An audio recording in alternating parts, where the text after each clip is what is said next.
രക്ഷപ്പെടണ്ടേ നമുക്ക്? സമയമായില്ലേ? അതെങ്ങനെ അറിയാം നിങ്ങൾ ഈ പറഞ്ഞ പോലെ മരവിച്ച് കിടക്കുകയാണ്, അതല്ലെങ്കിൽ നിങ്ങൾ ഇങ്ങനെ കുടുങ്ങി കിടക്കണമെന്ന് എങ്ങനെ അറിയാം? നിങ്ങൾ ഭയങ്കര കംഫർട്ടബിൾ ആണോ? രാവിലെ ഉണരുന്നു, അത് കഴിഞ്ഞ് നമ്മുടെ ആ ജോലിയിൽ അല്ലെങ്കിൽ നമ്മൾ ചെയ്തുകൊണ്ടിരിക്കുന്ന കാര്യത്തിൽ നമ്മൾ കാര്യമായിട്ട് ആക്റ്റീവാണ്. അതിനുശേഷം നമ്മൾ വൈകുന്നേരം വരുന്നു, പതിവ് പോലെ ഫോണിൽ തോണ്ടുന്നു, എന്നിട്ട് അവിടെ തുറങ്ങുന്നു. ഇത് നിങ്ങൾ ചെയ്തു തുടങ്ങിയിട്ട് എത്ര നാളായി? എത്ര കൊല്ലമായി നിങ്ങൾ ഈ പറഞ്ഞതുപോലെ ഒരേ സോഴ്സ് ഓഫ് ഇൻകത്തിൽ തന്നെ, ഒരേ രീതിയിൽ തന്നെ, ഒരേ റൊട്ടീനിൽ ഭയങ്കര മൊണോട്ടണസ് ആയിട്ട് ജീവിക്കുന്നു? ധാരാള സമയമായി, സത്യമായിട്ട് സമയമായി. അതായത് ഒന്ന്, നിങ്ങളുടെ ഇൻകം മൾട്ടിപ്ലൈ ചെയ്യണം.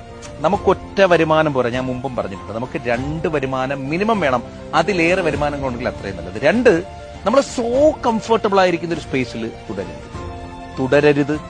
നമ്മൾ അവിടുന്ന് മാറണം, എത്രയും പെട്ടെന്ന് ചാടണം. എന്നിട്ട് പുതിയ ചിലപ്പോൾ റിസ്ക് ഒക്കെ സംഭവിക്കും. ലൈഫാണ്, റിസ്ക് ഇല്ലാത്ത കാര്യങ്ങൾ. നമ്മളൊക്കെ എത്രയോ പേരുടെ കഥ കേട്ടിട്ടുണ്ട്. ഞാൻ തന്നെ ജീവിതത്തിലൂടെ കടന്നു പോയിട്ടുണ്ട്. റിസ്ക് എടുക്കാതെ നമുക്ക് വിജയം ഉണ്ടാവില്ല. റിസ്ക് എടുക്കണമെന്നേ ഉള്ളിലൊരാഗ്രഹമുണ്ടെങ്കിൽ ആ ആഗ്രഹത്തിന് വേണ്ടിയിട്ടാകണം നിങ്ങൾ ജീവിക്കുന്നത്. തൊട്ടടുത്തൊരു 5 കൊല്ലത്തിനപ്പുറം നിങ്ങൾ തീരെ പ്രതീക്ഷിക്കാത്തൊരു ലെവലിലേക്ക്, മറ്റുള്ളവർ നിങ്ങളെക്കുറിച്ച് പ്രതീക്ഷിക്കാത്തൊരു ലെവലിലേക്ക് നിങ്ങൾ ഉണരേണ്ടതുണ്ട്, ഉയരേണ്ടതുണ്ട്. ഉണരൂ.